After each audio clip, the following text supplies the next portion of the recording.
My mother, she would say to me, you know, what are you gonna do with yourself, Michael? What are you gonna do? There's nothing that just hit me that I wanted to do. I wanted to be Rocky. That's what I wanted to be. We'd have our conversations at night. She's going, Mike, how are we going to get this kid to realize he's got to get his education? We kept saying, oh, well, he's going to put money together, he's going to go to college, and he's going to do all this stuff. I did try. I had like 25 or 30 jobs. Sometimes we don't know where Rocky ends and Mike begins.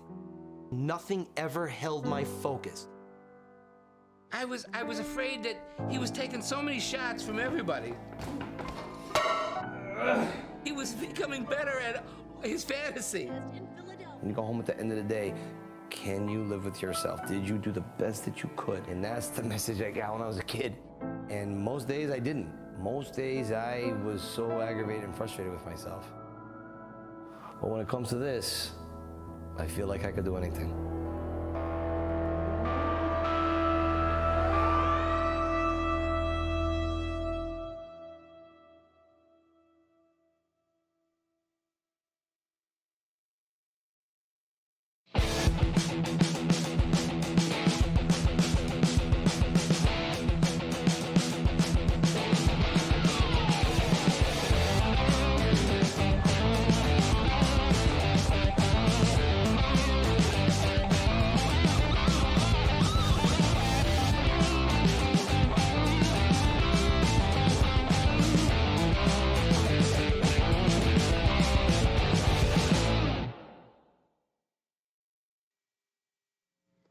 Welcome to the NEPA Scene Podcast. We're coming to you live from Cole Creative in downtown Wilkes-Barre. I'm Rich Howells. I'm the founder and editor of NEPA Scene. And this here is my co-host, John. Hashtag Freak Party. John is looking a little stiff today. He's kind of under the weather, but he's going to power through it with us for our 100th episode. So thank you so much for letting us reach this point of 100 episodes. It's a pleasure to do this every week. It's so much fun. And this is a very special episode because we've got this guy here who has not only a very interesting story, but a very interesting story that ties into what I do as well. So it's kind of a full circle sort of thing. Yeah, definitely. For me, and it's great to see Mike here. So Mike Kunda is a professional Rocky Balboa impersonator who hosts the Yo Philly Rocky Film Tour in Philadelphia and is the star of the documentary The Pretender, which premieres locally at the Ritz Theater in Scranton this Saturday, March 23rd, as part of the Northeastern Pennsylvania Film Festival. So we're going to be talking about the making of the movie, his book, Cue the Rocky Music, which we do have a copy of here, that he gave me many years ago, meeting Sylvester Stallone and earning his approval, and much, much more. So please tune in to the full hour. We would love to hear from you. We would love your questions and comments. Anything that you want to add to the discussion, please leave them down below. Anything that you want to ask this guy. He's got a million stories. Very charming gentleman, I might say, too. I hope so. So it's going to be a fun time. We would love to get your questions and your interactions. Even if you just want to ask him what his favorite Rocky movie is or something like that. I'm sure we're going to get into that kind of stuff too. But before we get to the interview, we have some beers to drink and some sponsors to promote. So let's talk about Beer Boys, who has 72 beers on tap in Wilkes-Barre, right down the street here from us, actually. This week, they gave us these three crawlers here, Modella Especial, SBC Oktoberfest, and SBC Toboggan Bourbon Barrel Age from 2016. So some a lot of vowels. Yeah, there's a lot going on there. So which one of these would you like to crack open first? Why don't we do like it's a little thing I like to call midnight surprise. Okay. And what we do is we pretend it's midnight and you surprise me. All right. I don't know what that means, but fair enough. You give me whatever you want. Well, I think we're going to start with the good stuff because we're celebrating our 100th episode. So I like the toboggan, and the bourbon barrel aged version is quite good. I think we've had it before. Oof, jeez, It's a little known fact. I don't know if you know this, but the very first toboggan ever made, Wilkes-Barre, Pennsylvania. Really? Nope, just made it up. Thank you. Smells pretty good. It looks good. Listen, you said that there's 72? 72. Do you know what that has in conjunction with what we're going to be talking about tonight? I think you've hinted at this earlier. There are 72 Rocky steps in front of the Philadelphia Museum of Art. So, Go figure. yeah, amazing. Shown right here on the Pretender poster as well. Yeah, what this actually was taken by my mother when I was 14 years old. This was me running up the Rocky steps for the very first time in my life. That's it, yeah.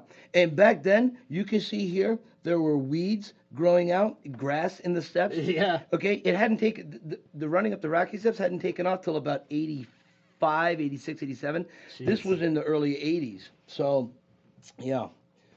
Basically, you can go to Philadelphia now and you will see tourists and locals alike running up doing it.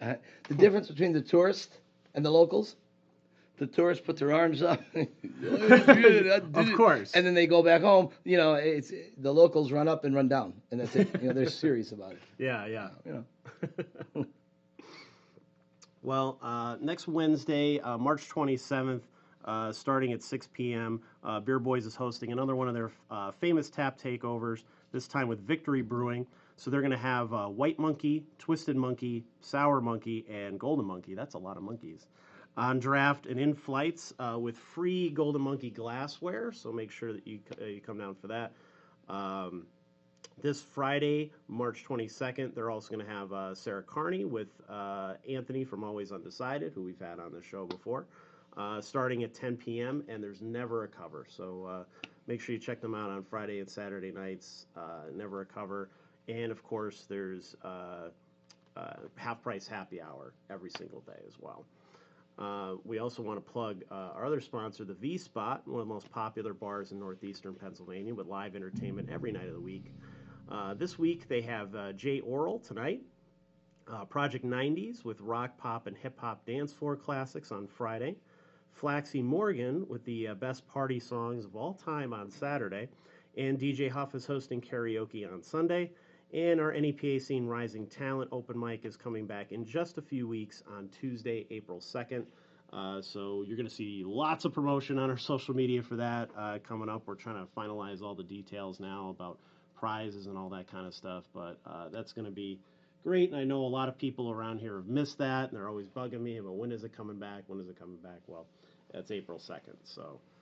And then we'll be there for 12 weeks straight through and giving out some really cool prizes. So it should be a good time. Where's my commenters? I'm not seeing too many comments yet. I do see John Popko though, our not so co-hosting co-host here. He said, "Sorry I couldn't be there, quote unquote, but could I get an Adrian?" Well. Yo, Adrian. Now listen, he's got like a backwards Stewie Griffith's head. You see how his head is like a football, like vertical? Mm-hmm. You know, Stewie's goes horizontal. Yeah, but he's a very handsome guy. I can tell that. Except for this fanny pack here. Yeah, what's the deal with the fanny pack? You guys can't see that. I put it back here on purpose so you couldn't see it, but I'll show it to you for a second. He's got this, like, man satchel sort of thing going on. It's, like, leather, and it's got some metal on it. Now, I don't know if I approve of that. He's trying to bring back the fanny pack, and I'm not much of a fan of that idea. Rich, I believe the word you're looking for is codpiece. Yes. Yes. I learned that, of course, being a Star Wars fan.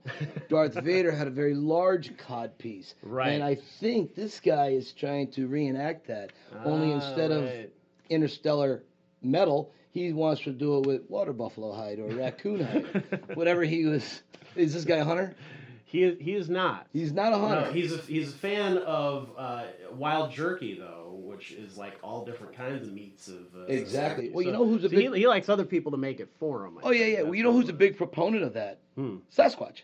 Ah, yes. You've seen the commercials. That's right. How does this guy has the best agent in Hollywood? Right. Nobody can find Sasquatch when they go into the woods. You can't find him, and yet the agent gets him to show up for the commercial. Right? It's amazing. It's impressive. It's a brilliant move. We had a podcast maybe a couple I mean, he months craps ago. on the couch when he's here, but still, Right. You can't get Sasquatch in studio. That's Yeah, the problem. yeah. Well, we tried to get him on. We had some Sasquatch hunters on the show. Oh, did you really? Yeah, yeah. And What kind of drugs were they on? I'm sorry, guys. I'm being silly. We got to fill an hour, so I'm trying to. Yeah. We got we have plenty to talk about. All right. So there's plenty of Rocky goodness to go. So we could bust on Sasquatch a little bit. Okay. Well, I know this part of the story, but for everybody who maybe doesn't know you, and this is the first time meeting you, tell us about how your fascination with Rocky began. So, when I was a kid, I had little issues on the schoolyard bullies. I was a rather petite child. So, my dad was. I wouldn't know what that's like. Yeah, no, you're a very large fella. Yeah. So my dad was a tailor, and so he would make me these costumes on the weekend. My first heroes were the Lone Ranger and Zorro. So my dad would make me the bandit's mask and so on. And I don't know why, but Zorro wore a cape. I don't know, maybe capes were in back then. I don't know. Right. But so I would wear these costumes around my neighborhood, and that set me apart. I was even weirder than a normal weird kid. Okay, so I had this imagination. So what I did one day, my parents bought me a Superman Halloween costume, and what I would do, I would wear that underneath my school clothes, and because I knew it wouldn't give me super strength, but it would give me super confidence. Right. So I wouldn't cry or run or dribble when the bullies would come after me. Now, granted, it was my own big mouth that got me into most of the problems, but one day the schoolyard bully saw I had this like Quasimodo hump growing out of my back, so he rips the flannel shirt, out comes the cape. And 9-year-olds, they're very compassionate and understanding about things like this. So, Right. now I'm like, this idiot with a Superman costume on. So, anyways, by the time I was 11 years old in 1979, my father said, my dad's a great guy, but he's a little more on a pacifist side, And so he would say, have you tried talking to these boys, son? I said, well, Dad, every time I do, I get whacked in the mouth. So, we have a little bit of an Italian heritage in our family. So he said, now we're in 1979. And he says, there's this movie on tonight. It's called Rocky. It's got this guy, he's a boxer, he's Italian. Maybe you pick up some tips. So that's what we did. Mom, Dad on the couch, me and my brother Jason sitting down there, and we were watching Rocky. And so Sunday night movie of the week. And it was February, 79. And when those big white letters scroll across the screen, R-O-C, bum, bum, bum, bum, bum. Are you kidding me? Excuse me. This is like something gladiatorial was going to happen. I didn't know what it was, but I'm 9 seconds in, and already I feel like dormant DNA in my body begin to come to life. Yeah. Like musical clef notes in my bloodstream. That really is it. I know it's very dramatic when I say that, but I'm trying to convey the feeling I had at that moment. And it never left me. Rocky would eventually become a tattoo on my heart that just never left. So that's where the initial thing goes. And as a kid, Right.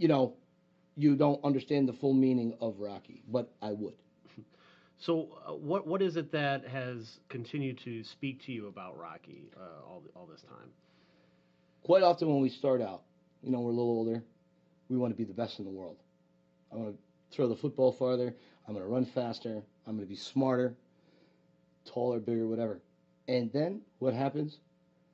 We realize life happens. He said, oh, geez, I don't think I am equipped with these skills. So maybe you can't be the best in the world, but you can be the best in your world. And so this is something I took from Rocky. It wasn't about winning.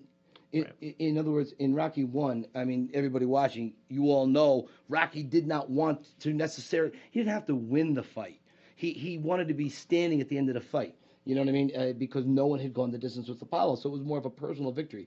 If he won, great, but that wasn't what it was about. So I saw that, and I thought, oh, my God, maybe if I stand up to bullies, but I still get my ass kicked, it's okay because, Rocky lost the fight, but he got the girl.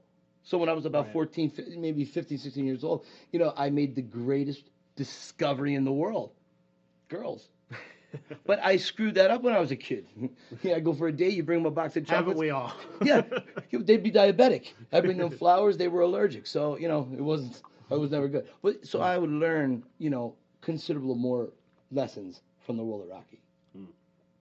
So it just ended up happening to be a coincidence that you look a hell of a lot like him. So, yeah, okay, about that. So I don't think I look like Rocky. I don't think I sound like Rocky. But I think what I have done that maybe works in my favor is the mannerisms and I'm Rocky-esque. And when I put the black hat on, you put the leather jacket on, you put the bruise, the gloves, and when you're walking around Philadelphia, you curl the lower lip a little bit. It's very difficult. A lot of people can get away with it. But you have to be mentally irregular, as Rocky says, to do these things. So that's why you don't see a lot of Rocky impersonators. Right. Because you look like an idiot. Why would you do this? There's real jobs out there. So, not me, boy. I got it. Have you run into any other Rocky impersonators? Are there other guys doing this? Yeah. There's a guy, actually a guy named John Manforto who started this back in the 80s. Now, I like John. I was at a convention when I was in the optical field many years ago. I was at a convention in Philadelphia, and one day they would bring in the Rocky lookalike, and they would play the music, and he'd run through, take pictures, give you a Philly flavor. I thought, wow, what an amazing thing! That's pretty cool. Never thought I could do that. Anyways, John Manforto was one of the first Rocky impersonators out there. He literally paved the way for a guy like me to come in later. It didn't sound quite so crazy. It was crazy, but not quite so crazy. Right. John's a great guy. He's a big guy. He's about 6'2". He doesn't look like Rocky, but he brings his entertainment game. And so really just, John, if you're out there, my hat off to you, buddy.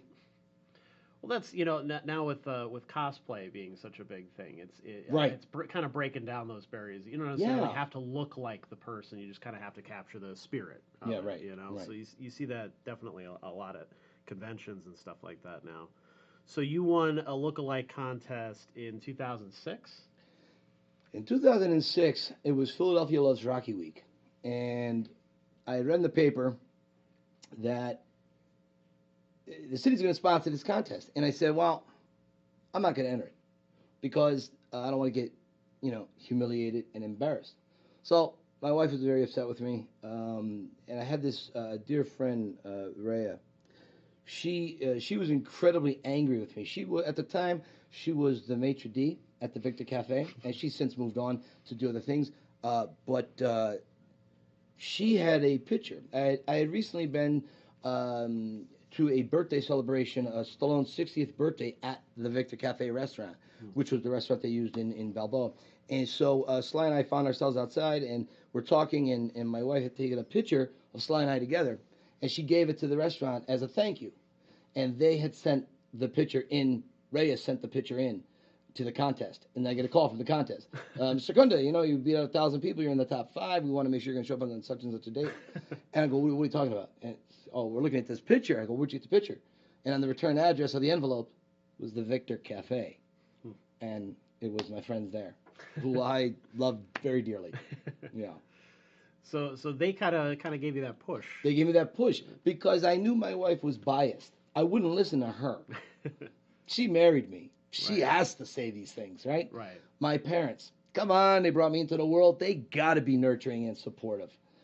But a complete stranger, and we were strangers 6 months previously, and then we became good friends. And for someone who has no skin in the game to go to that length, boy, that says something to me. Right. Your family loves you. They want to support you and do what they can to encourage you. And that's great most of the time. But on something this epic, if I were to fail at something I'm so passionate about, I couldn't look in the mirror. I couldn't walk down the street. I couldn't be who I would think I would want to be, Right. So, anyways. So there was a lot riding on this. There was a lot riding on it, yeah. And that's why I ran from it. I was a coward. I was a complete coward and ran from it. But if you know Rhea, I mean, she reminds me a lot of my wife. She can bend metal with her teeth. I mean, they're tough people. And so she just said, no, you got to do this. And I have another friend, Steve, who he's not really on social media, but Steve was another guy that really contributed a lot to it. In my book, Cue the Rocky Music, he's Steve Merlot. So, Steve, if you're out there, if you're watching, I love you. Make sure you write me, call me, lift your window. Yo, Mike, it's Steve. So then from there, did that kind of launch your idea of what it is to be an impersonator, or to kind of give you that confidence to go forward and take this thing a little more seriously? So, Stallone and I were out front of the Victor Cafe chatting about Rocky Balboa, and we began doing our best Rocky impressions for each other. Yo, yo, yo. We're just two yo-yos on the sidewalk going back and forth. And Sly is one of these guys, he's like a kind of like slap you, punch, you know what I mean? He's like a hey buddy type of, okay? Yeah, sure. So, but when Sly does that, he does it like, he's a strong guy. Right. So and it hurt. But are you going to be the guy in front of Rocky and Rambo that go, ow? No. You've got to be like, hey, okay, Sly. Next topic. So he had said something. It was a passing remark. He goes, wow, you really do look like me 30 years ago. He goes, you do a pretty good Rocky. He goes, you ought to do something with that. I said, what, like an Elvis impersonator? And so one thing led to another, and again, I thought he was being kind. This is before the contest. Right. And I thought he was just being... This was the first time that you had met him. No, I had been stalking him I had bumped into him half a dozen times throughout the years. You go to an old Planet Hollywood restaurant, there he is during Copland having, dinner with friends or whatever. Okay. Or you walk down the street in Atlantic City, oh my God, there's Sly and Arnold, shake hands and move, whatever. Okay, so I had seen him several different times. But this was maybe the second or third time where a prolonged conversation was happening. So, if you Google when the Beatles landed at Shea Stadium in the early 60s, those 15-year-old girls were fainting, screaming, and going crazy. Sure. In my mind, that's what's happening as I'm standing in front of Stallone doing Rocky impersonations with, oh, by the way, Rocky. Okay, so... but you can't do that. You can't faint. You can't, you know what I mean? Right. Then I'm wondering, what if I get cotton mouth and a piece of spit flies out and hits him in the cheek? It's like, oh, Jesus, worst scenario ever, right? But none of that happened, and it went very well. But I never did. I never took him seriously at that time. So how do you, now that you are doing it and stuff like that, was there any point, I would think it would be weird to go up to a celebrity and say, oh, by the way, I study your mannerisms, I watch you all the time, I want to be you, I want to become you, and they're probably like, security, backing away, like that kind of thing. But he sounds like he's always kind of been okay with that, or cool with that. So, the thing with Stallone, he's very aware of how he affects people around him. He understands not everyone is like, hey, Sly, thank you very much. Some people get nuts because they see the fantasy in the movie, Rocky, Rambo, Cobra, Expendable, whatever. Sure. So Stallone has an amazing way about him to diffuse. He can sense if you're crazy, shaking, if your eyes are crossing, you know what I mean, if you're vomiting, sure, yeah. Either that or you have Ebola, okay? So, but either way, he's good about it. And with me, the guy has always been first class, and he's always been very gracious and generous with his time. So no, I don't do that because that would put me in the lunatic category. Right. But you let it happen. You let it just unfold. Maybe he'll notice something. Maybe he won't. I was lucky he noticed something. So it just kind of went from there. When did you start actually doing events and things like that? Right around the time I hung a sign around my neck asking if I looked like Rocky. I would ask people. No. It was after I won the contest. I got a call the next day from the March of Dimes. And the March of Dimes said, would you come down to Philly. We're going to do this thing. We want you to dress up like Rocky and work the crowd. We can't pay you because, you know, we're a charitable organization, but you're doing a good thing. Okay, so my wife went and she's videotaping. And I'm doing my thing, interacting with people, and this guy comes across the street from me. He says, hi, my name is Jeff Feinberg. I run an events group in Philadelphia. And how much alcohol was in that beer? A good amount.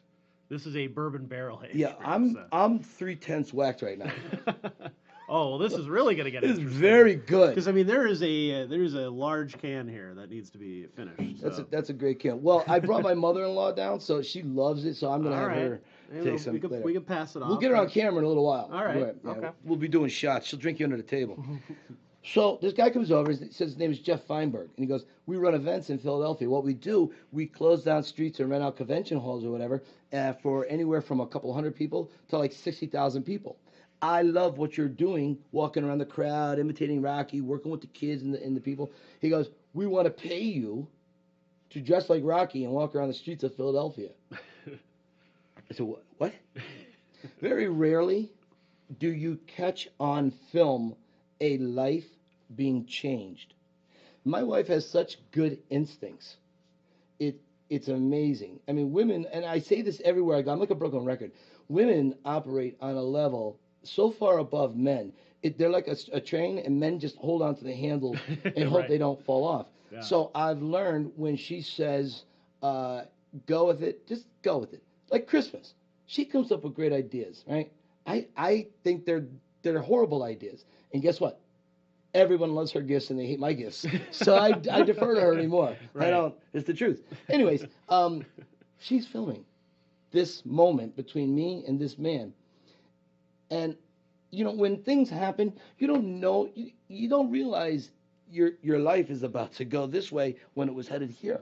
Right. And there was a series of dominoes like that, whether it was an encouraging talk from my parents, whether it was the support my brother gave me, whether it was good ideas from my wife or from strangers like our friends at the Victor Cafe at the 1300 block of Dickinson Avenue in South Philadelphia, the best Italian food in the world. Go and eat. I plug those guys wherever. You will not be disappointed. Best Italian on the East Coast. So my life has been kind of like Forrest Gump meets Rocky. I didn't exactly seek this out.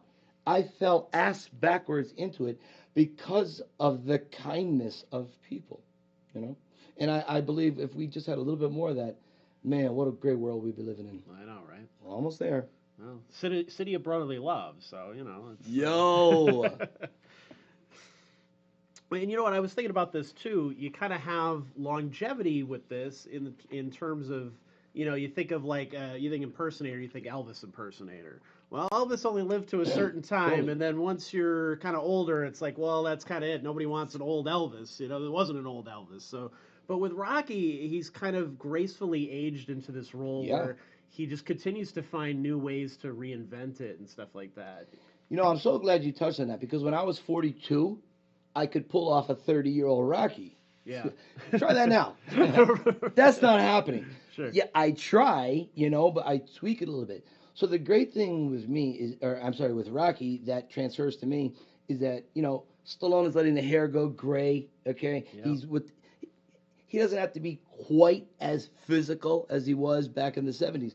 Right. And it's nice because I can segue into that over the next 15 years. I mean, if I can be doing this 15 years from now, oh my God. I mean, I'm one happy camper, you know? Yeah. So I say bring on Creed 34.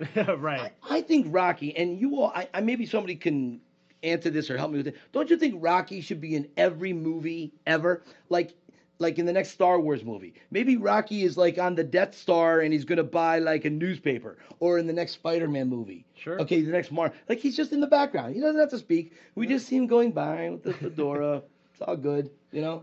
Well, he was. I'm sure you know this because I'm sure you know a lot of trivia and stuff. But I'm a fan of G.I. Joe. I grew up with some of that stuff, amongst all the other kind of pop culture that was going on, like the '80s and stuff. He was almost a G.I. Joe. Yeah. And they actually made a figure, and they were something fell through with the rights or whatever, Right. and didn't necessarily work out.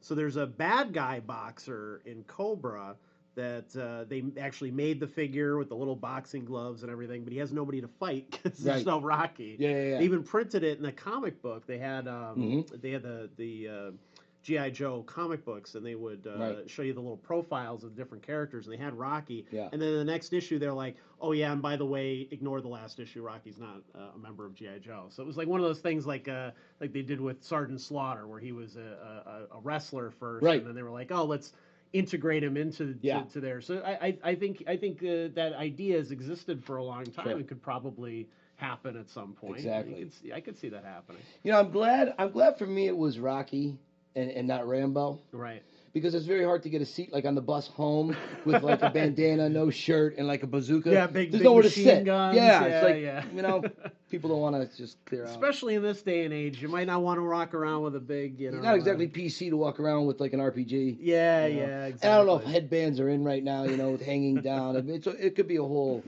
issue. Right. Well, is that if outside of the Rocky movies, what do you think is his best? I movie?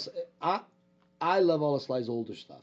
Paradise Alley, Fist, Victory, Nighthawks. That classic Stallone. I mean that's my favorite stuff. Now, lately I liked the first Expendables. I love Copland, Cliffhanger. I just find myself watching the old stuff over and over and over. I just watched Victory the other night. I mean, what an amazing movie. Pele, Michael. I mean, it's just amazing. I loved it. What is your favorite Rocky movie? Favorite Rocky 1. Rocky Run. Oh yeah. Rocky 1, 2, Balboa, 3, 5, 4. And I put 5 before 4. 4 gives me I get a after Creed 2. I like Rocky 4 much more because of the Dragos. I love the concept Stallone came up with, Sins of the Father, Redemption, all those things. Right. So I mean, I thought it was actually brilliant. You know. Yeah, no, that was smart. It's interesting you put 5 before 4. A lot Oh, of people, totally. Because people, have this affinity for 4. 4 will take me back to 1985, like I'm in a DeLorean going back in time. Okay. Sure. But I have issues with Rocky 4. And my wife says I'm crazy, which I'm a little crazy, and she kind of alludes to that in The Pretender, which is Saturday at 7 o'clock at the Ritz in downtown Scranton. Come see The Pretender by my very good friends, Jim Toscano and Danny Janino. Janino. Danny, I get your name wrong every single time. I'm going to have to slap both your mother and father for having an awkward last name that I mispronounce. So I apologize. Anyways, these guys put together The Pretender, and come on out and see us, okay? The Northeast Film Festival. It's just going to be amazing. It's a great night. Families to come out, laughs, memories. If you want to tell some bad Rocky jokes, that's good too. Sorry, I just completely took over that That's sentence. all right. I'm sorry. So Rocky 4, I just have one thing I'm going to go on record saying with Rocky 4. He's out in Siberia. He's Right. training, goes through the woods, through the rivers, the fields, up the side of the mountain, up on the cliff. Drago! Okay, great. Have you ever run through 2.5 feet of snow? I can't say that I Okay, have. how's he going to get back to the cabin? Right. Does the robot come and get him? Does Paulie drive the Trans Am up the side of the mountain? Well, I'm glad you brought up the robot. I think that's what everybody hates about. You Ford, know is what? that- Okay, that and you know damn what? robot. And very quick on the robot was put in for autism. The robot was created by a scientist to help with kids with autism. And Stallone knew the movie was going to be big, so that's why he brought that in. Okay. Yeah, awesome. So, anyways, Seiko the robot. Seiko the robot has a name. Of course he does. He probably would have had merchandise too if he was more popular. I'm waiting for the robot doll. It's gonna happen. Wouldn't that be great? Happy birthday, Paulie. That would be so cool. It's like my Sooner- alarm clock. Sooner or later, that's gonna happen. We'll let's read some comments Yeah. before we get back into it. My co-host, who apparently is leaving comments without even moving his thumbs. That's pretty impressive. 100th episode. We're syndicated now, right? Who's gonna pick us up? I don't know. I think we curse too much. I don't know. Didn't you tell him? We're gonna get. Homebox. You told me Homebox just called. Oh yes. Because you were here, you made the deal, you get all the money. Yeah. Sorry, you missed out. Sorry, man. Snooze, you lose. Joe Craig, happy 100th, and Jason and Michelle say hi. Well, hi, thank you for tuning in. Gerard, who makes this whole thing possible with Cole Creative. Congrats on 100 episodes. Thank you. Anything for this guy? Let's get some questions going. Claude says, "Yo, Mike, you look great." Claude, champ. man, Claude. See you in LA soon, brother. Claude, I will see you very soon. I mean, April 3rd through the 8th, we're going to be there. We're going to go to dinner. We're going to go on the beach. We're going to frolic in the ocean. We're going to reenact that scene with Rocky and Apollo hugging, you and me in the waves, April 6th.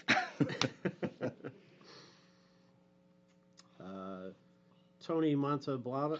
Tony Montalbano. Tony. My man, he said.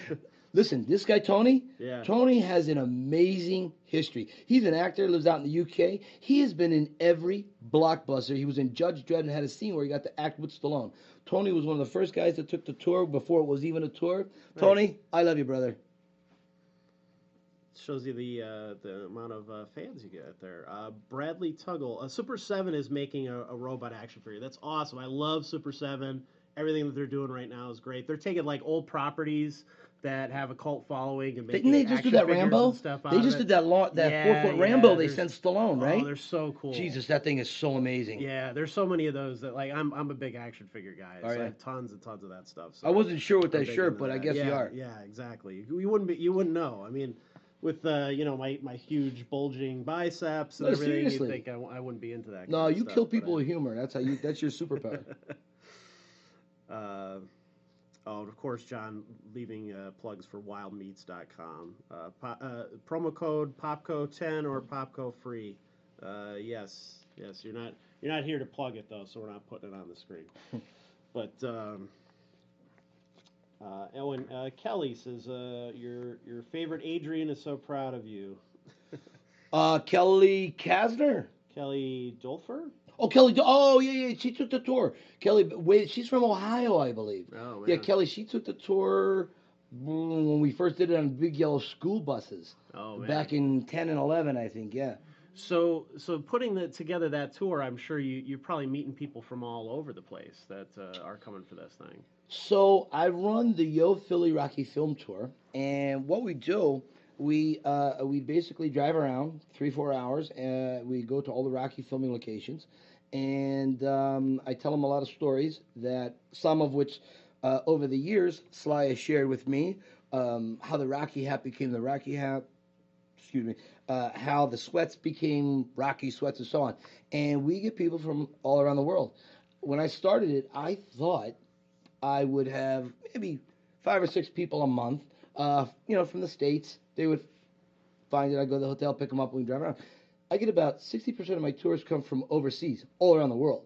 South Korea, Russia, Wow. South Africa, New Zealand, Australia, all throughout the UK, I mean, everywhere.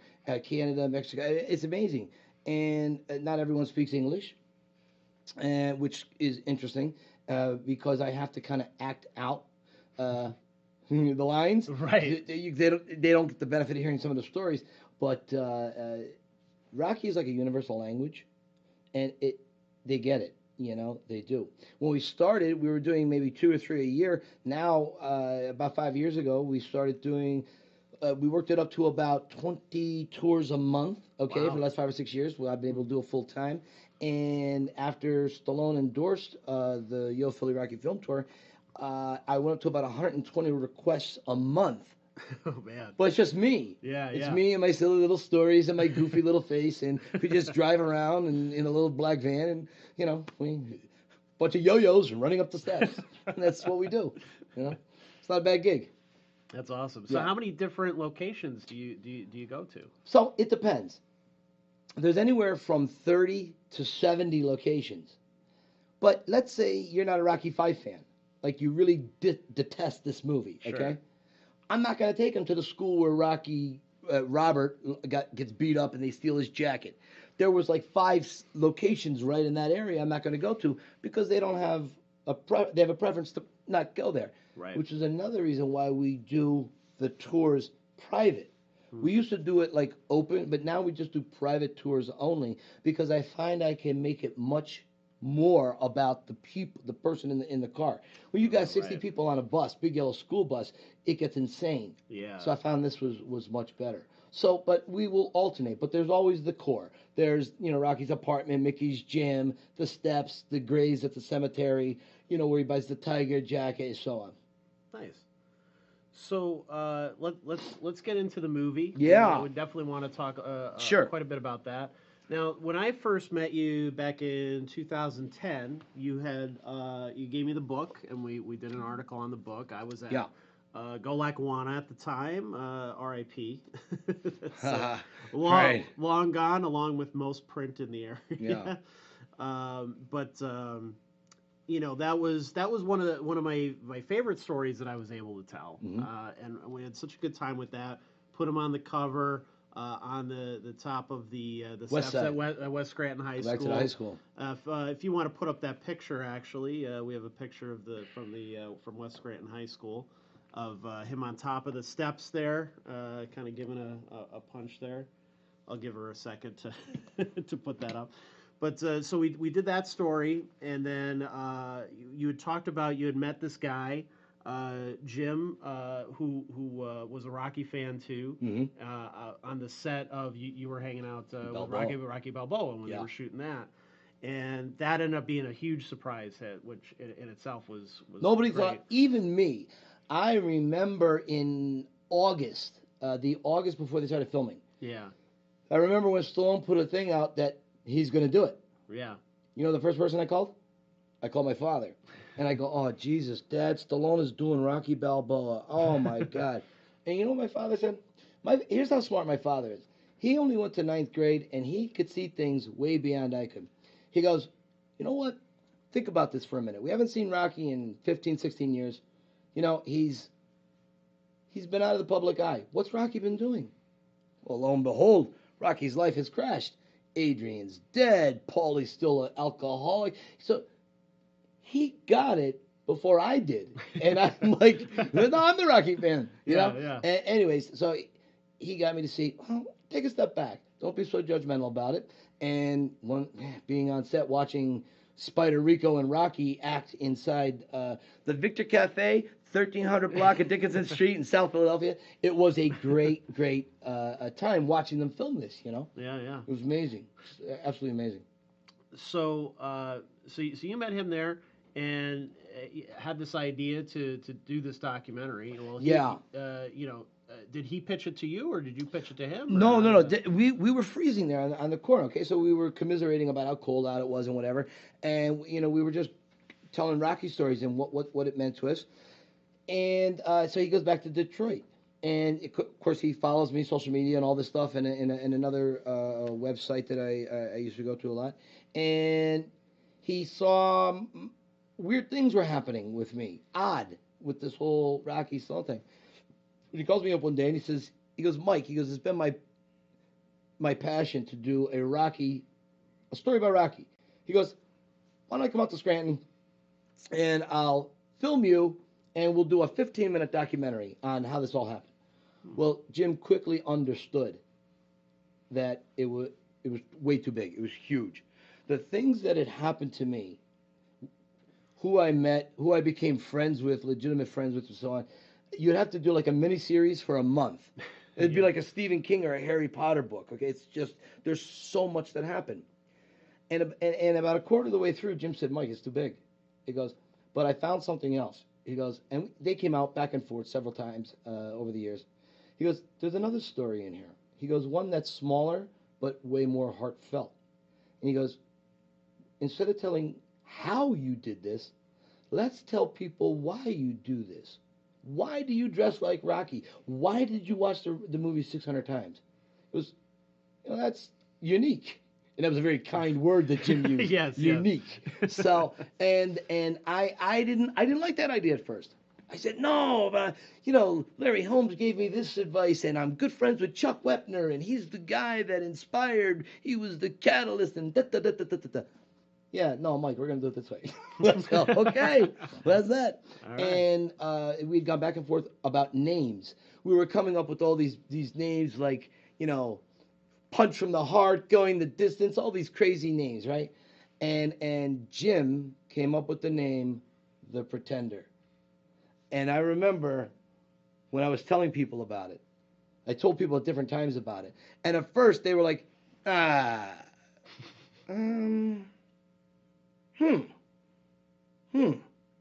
wife, I thought she was going to hate it. And she came around, she absolutely loves it. The Pretender. I've done that my whole life. I never really had a lot of friends.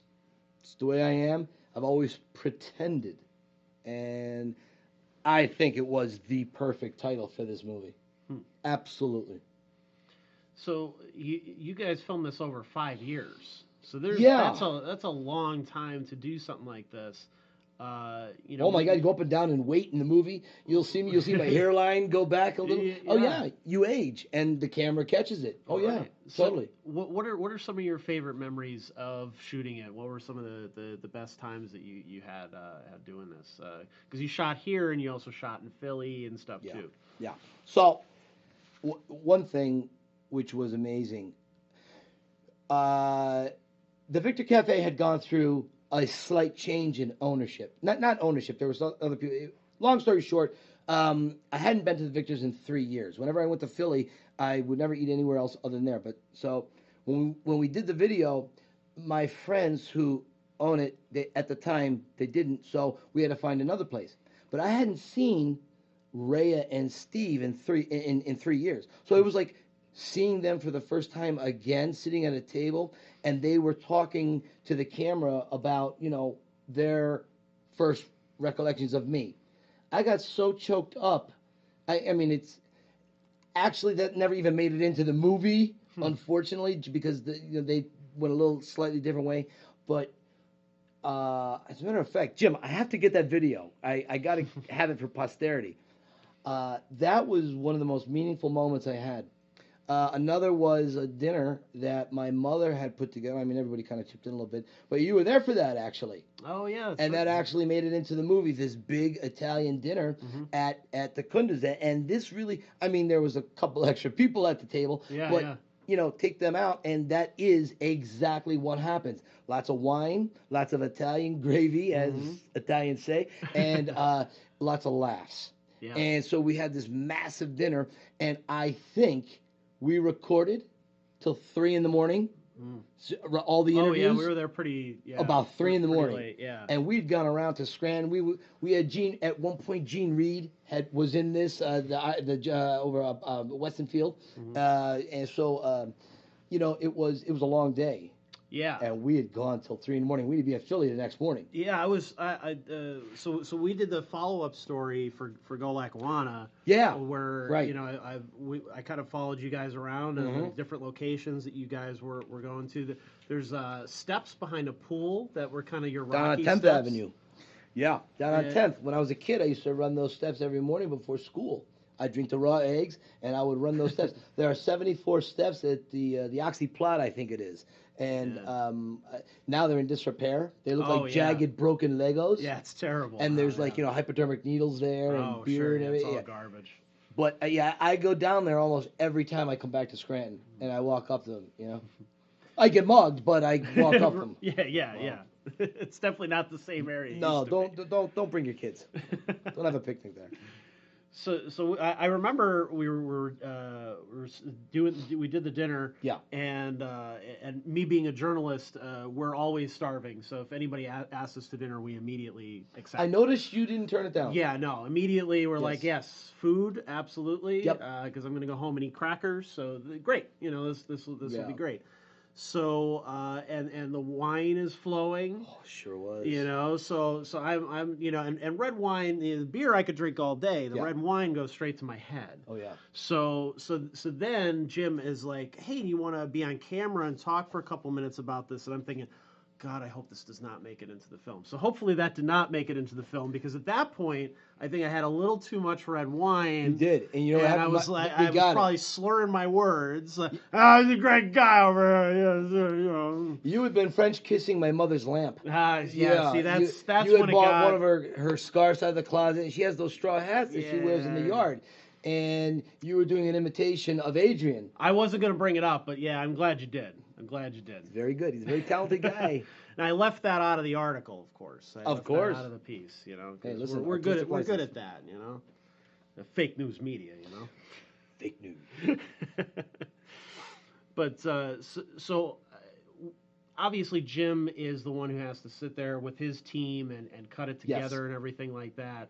So how did you feel when you finally saw the result of this, which it's about a 53-minute movie? Yeah, give or take. It's Okay. just under an hour. So so Jim had it all done, and I'm the type of guy, I don't want to say this. When I do something, it's done. I got to move on. I got a lot of things going on. I got to move on. Whether Sure. it comes to completion or not, I have no control over that. And if I put energy into, oh my God, this guy Toscano, when is he going to finish this damn documentary? God. Yeah. I let it go. I would have spirited conversations and I would tease Jim about it, but I never got upset about it. Maybe it'll happen someday. So when it came, what were we saying? I just lost my train of thought. How did you feel when you finally When I saw saw it? So Jim was so nervous. Jim had been working on other projects. He flew, I think it was from Seattle or somewhere. He was across the country. He flew in from Seattle to Philadelphia, and then he drove 2 hours to my house in Camp Hill. And he said, Mike, he goes, I'm so nervous. I have to be there with you to watch it. And this was about a week before we were going to drive out with my wife, my mom, and my dad to Detroit for the world premiere of The Pretender. Yeah. But he wanted to make sure we liked it. Right. And I got to know Jim very well. Jim he's one of the nicest guys I've really had the pleasure to meet. He was so nervous, he was off. I could tell he was off. Yeah. And my wife had done everything she possibly could to make him feel comfortable. Anyways, we loved it. We were really impressed. And I would have told Jim, I wouldn't have been rude about it, but I would have told Jim if I didn't like it. I would have found a polite way to say it. And I think we loved it. Right then, she cried. My wife cried. I mean, a lot. I was incredibly touched, and Jim knew he hit a home run. And then we began the film festival circuit, and we began winning awards on it. And now we're looking for some distribution. Netflix, Hulu, Homebox, Showtime, whatever. That's up the bat. So we'll see what happens. Yeah, I mean that's a whole process in itself. Sure is. So it's I think people see this stuff just kind of instantly come up in their queue. They don't realize like all the work that kind of goes into Right. the behind the scenes part of it Exactly. of trying to get that stuff out there. So Yeah. that's probably going to take a while. So because I'm sure people are bugging you all the time. Hey, I can't make it to this screening. Yeah. When can I see this? When can I get it? And whatever. And you kind of have to kind of Yeah, we get that a lot. I get a couple hundred weekly on it. And that's just me. I'm just a little nobody, nothing. Yeah. Could you imagine, like, what does Stallone get? yeah, right. It's Sly. When is, like, Expendables 48 coming out? You know what I mean? And so just to, and I have a microcosm little thing of it. So I don't know how these people do it, honestly. It keeps you busy, that's for sure. Well, that's one of the things that we had talked about many years ago, which I'm sure you're still involved with, is you follow these fan sites and talk to other Stallone fans and stuff Sure. like that. Stallone Zone, I think, was one of them. There's a That's bunch one of them. there's Yeah, a Craig bunch of Zablo them. runs that. Craig's a wonderful guy. Great guy. So there's a whole community of these people who kind of follow everything that he Yeah. does. So it's not just specific on Rocky, but just Right. Stallone in Sure. general and everything. That's that what he the does. internet has allowed us to do now. So I know a lot of people talk about the dark side of the internet, but this is the bright side of the internet. And it's just not Stallone. There's I live on the Stallone planet. right. I fly into Earth to visit my wife, but I live Yeah. on Stallone, universe. Yeah. So, but there's the Brad Pitt universe. There's the Julia Roberts universe. There's the Jennifer Aniston universe. You know what I mean? There's the Shaquille O'Neal universe. So that's all out there. And every fan, boy or girl, they have a place they can go. I didn't have that as a kid. We had like Dynamite magazine. We had maybe movie programs, and that was it. There was no internet growing up as a kid in the late 70s and the 80s. But I get to share my passion. And for people who are watching, I don't want you to think I'm as irregular as you probably think I am.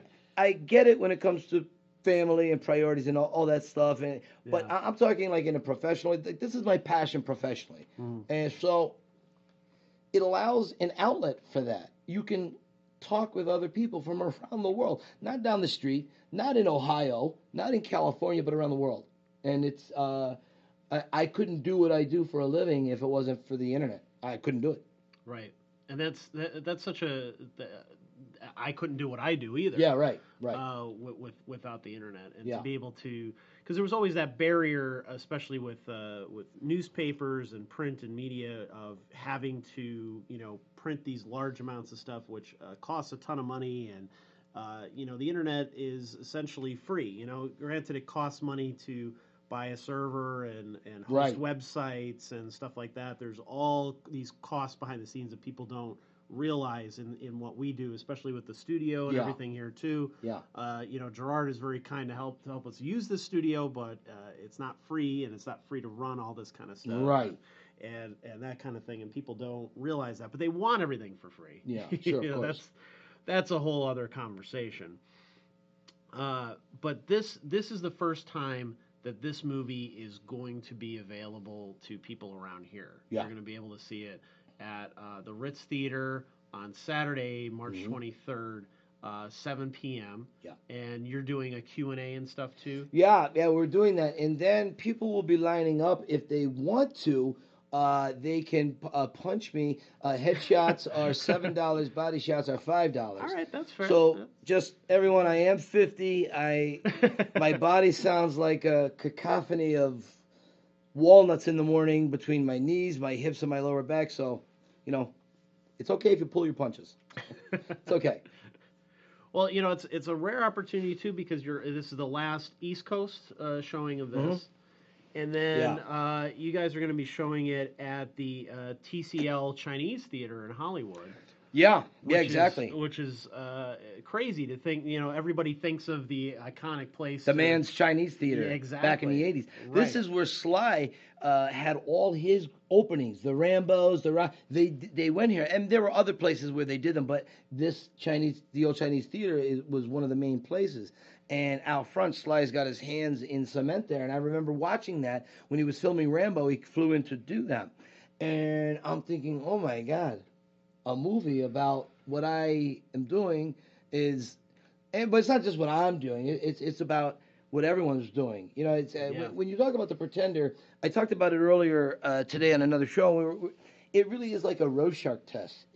Wherever your life experience has led you, is it about the loyal, supportive wife? Is it about the parents that were, wondering where this kid is going to end up? Is it about the obsession / passion that this guy has? Or, for me, it's always been about not leaving your dreams in the corner, letting them dust and cover with dust and whatever.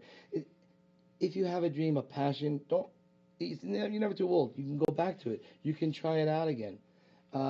But you got to be ready. Like, you just can't go and do it. You have to practice at it. Sure. And I write about this in the book. I've always felt luck is not some magical pill you take. It's about practice and timing. So what are you doing to be ready for a moment that may never come? You have to practice on faith. And so when practice and opportunity T-bone, well, now you have your shot. And you have a shot to fail on your own terms. And that's kind of what The Pretender is to me, It's got to be cool too to be able to share that story with people all over, because you've had this shown at different festivals around the world, in the UK. Yeah. So other people have been able to connect with this in some form, which is cool. They have, and they see themselves. Maybe they don't see themselves in my personal story. They may see it in my parents or my wife or any of the number of people that are in the doc. They can identify with something in that. It's going to mean different things to different people, like Rocky.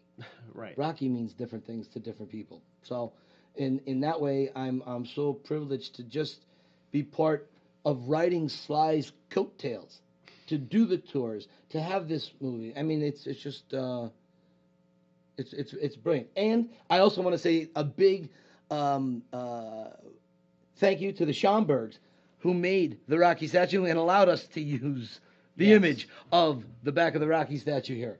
They are good friends of mine, and Tom Schomburg, who made this statue, is just a hell of a great guy, very gentle soul.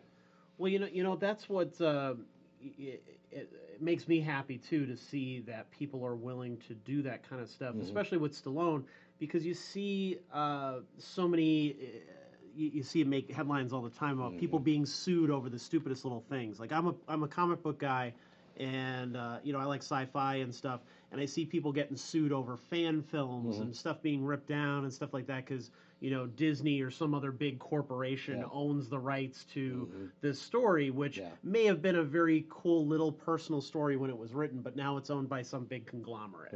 And same with Rocky, where it's owned by a big studio who's able to use the rights for it. So you haven't had to deal with anybody saying, hey, you can't say Rocky or you can't use that.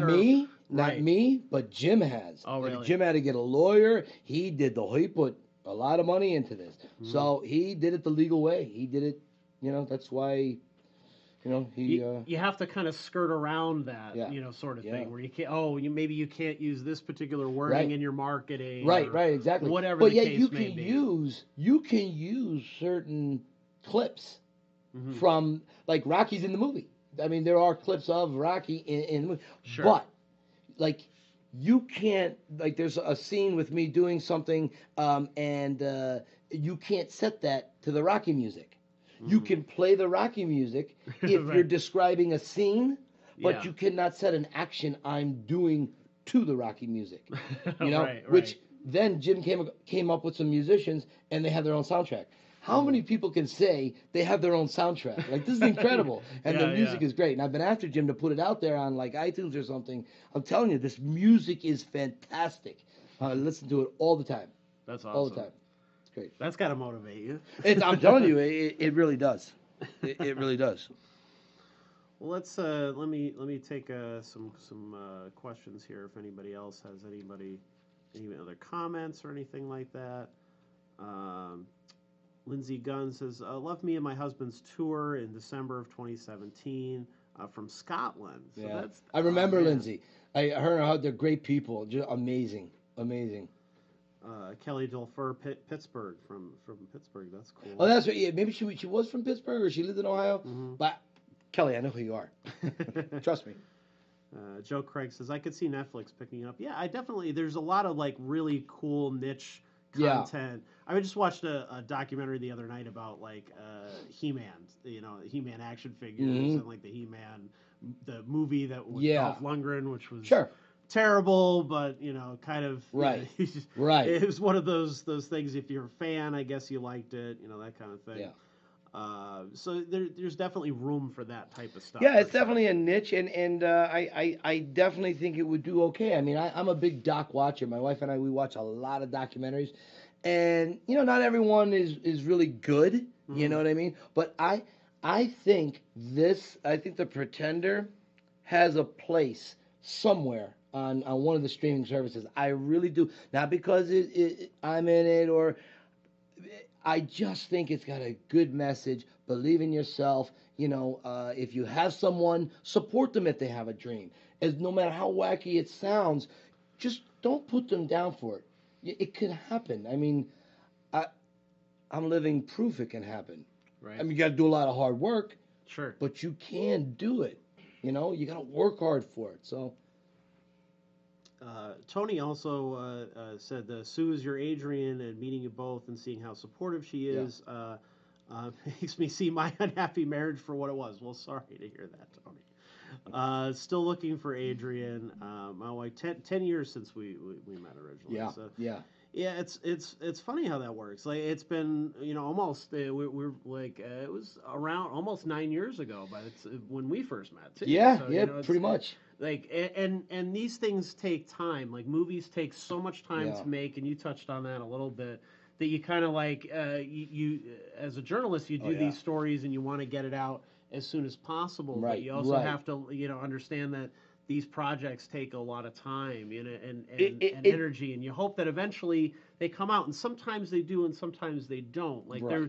we did a premiere a long time ago for a pizza documentary about Old Forge Pizza and why pizza is made the way it is around here and why it's different from where everyone else makes it. And it was super fascinating topic. And the footage was really interesting. And I don't know if the project is ever going to come together. Right. The guy kind of dropped off the face of the earth, and I don't know if that movie's ever going to be made. And it sucks because it's like, I writing about it, I'm It's like, got value. I want to see, I want to Yeah. see this. I want to see this movie being made, So you kind of get a personal investment in it. Well, that's what happened to Jim. Jim's got a family. He's got a couple kids. He's got a lovely wife, Lucia, and so he's got to pay the bills. Right. You know what I mean? Yeah. And this is a labor of love. This was his money he put into it, his Right. time. So he had to keep coming back to it whenever he could, and he had to take all these jobs, all these gigs to pay the bills. And I understood that because I was doing the same thing. I would go months. I would go 6 months before the tours. Excuse me. And I would get 1 or 2 Rocky gigs, where I dress up and do whatever. And then you're like, oh my God, is another gonna come? And now it's like, it's like one claw hold in the mountain, another 6 months later. Yeah. Now we're at the top of the mountain and we're looking down, and now we realize, oh my God, we're at a plateau. Oh, but there's another mountain. You got to go climb it. Yeah. You know what I'm saying? Right. So, or you can sit and be content. I mean, it's whatever you want to do. Sure. So, I always say go for it. Gotta. Well, the movie's made, so hopefully eventually people will be able to get it on home video in some form or. I always tease my digital mother. or Could you whatever. imagine? My parents are retired now. Yeah. But could you imagine that they're like going through Sam's Club or Walmart one day and there's this cover in Right. the rack. Yeah, And you just shake your A head. DVD, sure. That's crazy. At some point, it could definitely crazy. happen, for sure. Bud Mazzarelli says, "So cool." Well, yeah, Nice. it is. It's a cool story. And so to talk a little bit about the festival, we a couple of weeks ago we had Lindsay Barace on, who also has a film in there as well. So if you haven't seen that episode, definitely go back and check that out as well. The NEPA Film Festival is really cool. So Friday, March 22nd is opening night at the Waverly Community House. They have award presentations, a Q&A with Robert May, who did the movie The Station Agent, which was probably the movie that kind of set Peter Dinklage on his way. Yeah. In terms of getting out there way before the Game of Thrones days Right. and stuff like that. So that'll be cool. And then Saturday, there's panel discussions in a couple different venues in Scranton. So talk with Charles Brandt about his book, I Heard You Paint Houses, which is being adapted into Martin Scorsese's The Irishman. To Netflix. Yeah. How about that? It's a straight to Netflix movie, which Yeah. is going to be incredible. Unbelievable. Yeah, we've done some stories on that, which you can check out on our site. So then there's movie screenings all day at the Ritz Theater, which starts at 11 a.m. The Pretender is going to be shown at 7 p.m. With the Q&A. Mhm. And then Sunday, March And the punching. 23rd. Yes, and the punching. The punching. Don't forget the punching. Yes. Yeah. Keep me grounded. Yes. Sunday, March 23rd, too, is a whole other day of screenings at the PNC Auditorium at the Science Center at the University of Scranton, too. So there's a whole weekend of really cool events with this. So, even though we're focusing on this tonight, you should definitely check out the whole weekend of stuff. It's $10 to see one movie, to see yours and, Right. and anybody else's. Right. But it's $25 for the whole weekend. So you can go to their site. I believe it's nepafilmfest.com or something like that. But it's all on our site, too, as well. You can go to nepascene.com and get all the details on that as well. So I'll before we close out, I'll give the opportunity for any of the family members who want to jump in here, maybe your wife or anybody else who wants to come in on camera. Anybody? And throw in any other talking points or conversation points. Since we have everybody here, it just seems silly to leave them off camera. I the see whole I see time. someone coming over. Oh, Come on there's over, this young guy. man. Come on over here. Who's this guy? Here, have a seat here, sir. That's a nice shirt. Look at that, huh? I had it specially done for tonight. I know that. That's amazing. That's insane. Hello out there. Hello, in social In media social land. media land. This is I'm Mike the, Senior. I'm the dad, Papa Bear. Papa Bear. without you, this whole thing doesn't happen. And my wife. Yes, absolutely. Steve, Yeah, there's a little It's a team effort. There was a little 9-month She had factor something there. to do with it. Yeah. She'll like that one. So is there anything you want to add to this conversation? How has it been like for you to watch this whole thing unfold? Because this has been a long process of many years that's finally kind of coming to a head this weekend. The way I could only address that is that I'd rather save most of that for the film, because it's so. It was a stunning moment when we saw ourselves up on a 40-foot screen. Yeah. I mean, it was ridiculous. Right. First of all. Second of all. Even in the trailer, too. Yeah, Your voices in yeah, the trailer yeah. and everything. Second of all, when you live a story about yourself and your children or your child or the family, it was the family. Yeah. It wasn't just about one of us or individuals or the separately. You just evolve with the story. Mm-hmm. And for Michael as a child, it was always fighting against the unseen enemy. You know, he was plowing through.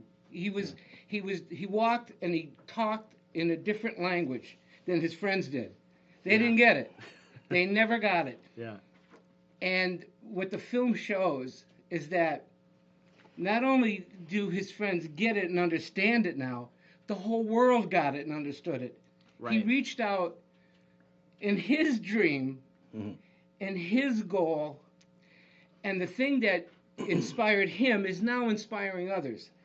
That's the thing that this film and his story tells. And it tells it in the most human element, and that's through a family's eyes. Yeah. Yeah. And that's you got to see the film. I mean, you got to see the film. It's worth your time. It's an hour that you'll always cherish, because it's about everybody's family. Oh, It's yeah. about everybody's son and daughter. It's about somebody's brother. It's about somebody's mom. Because it's a human story. It's a family story. And I mean, that's about as much as I could add to it. Also, a lot of people don't know this about the movie. We had surprise visitors. We have Santa, the Easter Bunny, and several leprechauns that are making guest appearances. Oh, wow. Oh, it's amazing. We're Oh, my God, yeah. Oh, yeah. Oh, yeah. No, seriously. There are some surprises in this movie, in the documentary. Some very rare footage I think you're going to be impressed with. Stick around for the end of the movie. All right? Don't leave. You know, there's going to be a certain thing where you think the movie's over.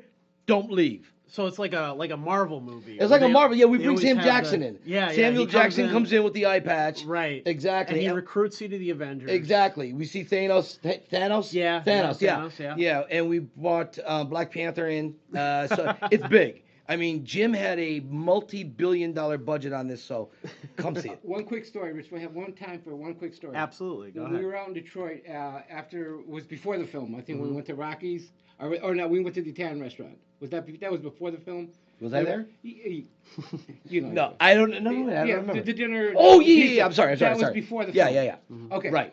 So I had already seen the film at Mike's home. I hadn't seen it yet on big screen, or my wife and I. So we're all gathered around the table, and I was thinking, how can I prank Jim here? And really give him a heart attack. His first opportunity I had to speak with him, right? Mm-hmm. So he's at one end of the table. I'm sitting with my wife, and Sue is on the other side of us. So I'm sitting there, what can I do? How can I do this without sounding serious? Yeah. And make him feel that I meant what I'm saying. So everybody's giving their opinions about what they saw and how they felt about the film. So I'm quiet there, and I let everybody speak, and then I said, Jim, I have a few remarks. And very deadpan, very serious. And, oh yeah, Mr. Kunda, kept calling Mr. Kunda all the time. I said, Jim, quite honestly, I'm very disappointed. I don't know what the hell you did here. I don't know what this is about. Dead silence. I got you. Hey, you stupid son of a bitch! I got you. And he let out a freaking sigh. And then we laughed and laughed and laughed, and but that was. Jim had to change his pants, but Yeah, it's he okay. got nervous a little bit. You know, my wife said, "Don't," and I did. So it was a good laugh. Anyway, Jim's a good guy from the few times that I've talked to him, and he sent me some promo stuff that helped me promote this as well. That's so I awesome. appreciate that as well. Regina says, "Congrats on the Pretender movie, Mike." Thank you. Robert Catalano says, "Yo, Mike." Hey, Robert. Some people tagging some people. So yeah, thank you so much for everybody who tuned in, and for everybody who supported us through 100 episodes. It's been a process. It hasn't been easy to do all this. We couldn't have done it without Cole Creative, who give us the wonderful studio every week. Our wonderful sound people like Alyssa, who sits back there and make sure that the camera's on the right person and all that kind of stuff. Yeah, she's been really good. It's been a kind of it was funny, doing this and seeing this whole thing come up, because it kind of brought back, in the early days of Go Lackawanna was kind of when I first started in journalism as a full-time profession. Yeah. So it's been about a 10-year journey for me in journalism to get to the point where we're at now. So seeing these old stories kind of pop up again and being able to, give people an update and stuff like that, and people who have been following my writing, I posted it the other day, and somebody was like, "Yeah, I remember that article from back in the day," and that's cool. Nice. Like it makes you feel good. Like, okay, something I wrote, resonated with somebody. It had an impact. And people, think about that. And it speaks it's having purpose. Right. As humans, having a purpose is so. It really is a motivating factor. Absolutely. Go through life without a purpose. It sucks. Yeah, exactly. It's a struggle. Have a reason to get out of bed. And again, I'm not talking about that very personal, whether you have children or it's a husband or wife or I don't mean that. Those are the things that go without saying. I mean that personal purpose. What do you want to do with your life? So that's right. For me. It's this. It's my tours. Right here, this guy standing in front of Mickey's gym. Yeah. So to me, I think this is why I'm here. Yeah, absolutely, and it resonates with me, even though I'm doing something completely different from what you're doing. Right. It still makes sense to me, because it's like, okay, I have this weird passion about this very specific little niche, this little place in northeastern Pennsylvania, and all the artists and stuff that are putting out stuff here that most people don't care about. Even the local media around here largely doesn't give a crap about, does not care what these guys are doing or what the passion that they're putting into a particular album that they're putting out, or a book, or a movie, a short film, whatever the case may be, whatever your art is.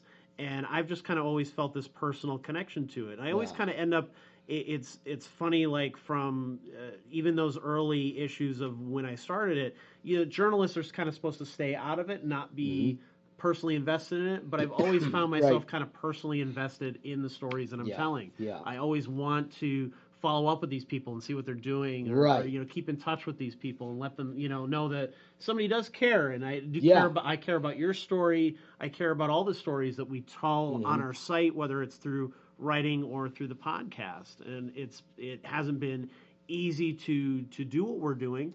Obviously, you see there's layoffs and stuff at the big guys.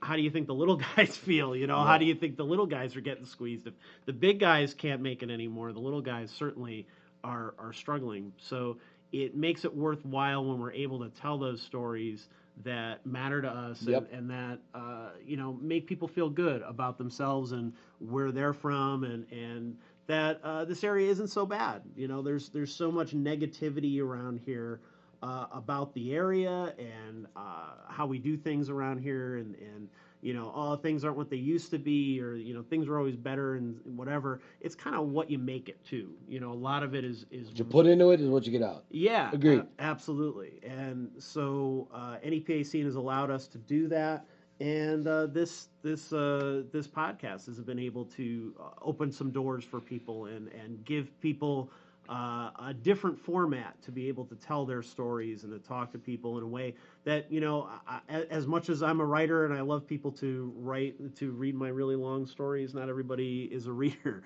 So maybe people connect more through video or something like that. So that's kind of what we do here to make sure that people understand that there are other ways to tell stories, and hopefully that more people will tune in the future.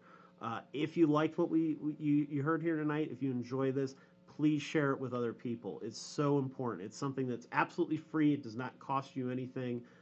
It's just a button press. And rather than share something that is political on social media, that's not going to change any minds or do any bit of good, stuff like this does a lot of good. If you share a positive story with other people, it's going to make people feel much better about themselves. And Also, jumping rope makes you feel better about yourself. Yes. Skipping rope. Very good.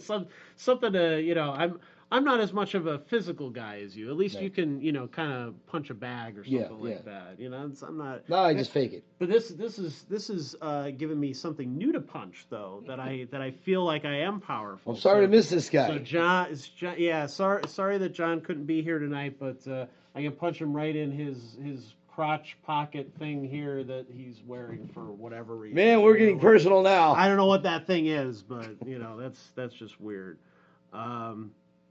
Regina says, Mike, do you ever think in your wildest dreams you would be able to be living as Rocky? It has to be a dream come true.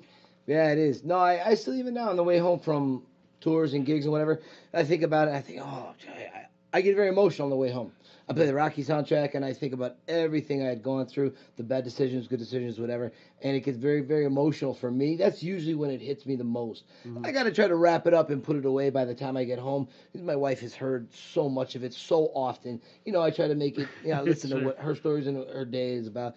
You know, talk about Rocky so much, you know what I mean? But yeah, I do. I do think about Rocky and how lucky I've been. It's amazing. I pinch myself still. And Lindsay Brace, who we talked to on 2 podcasts ago, Richard, awesome way to say it. Tell the stories and share the positivity and how great you can make it. And that's the important thing, is sharing those stories and letting people know that there is good stuff going on in the world. So please share this if you enjoyed it.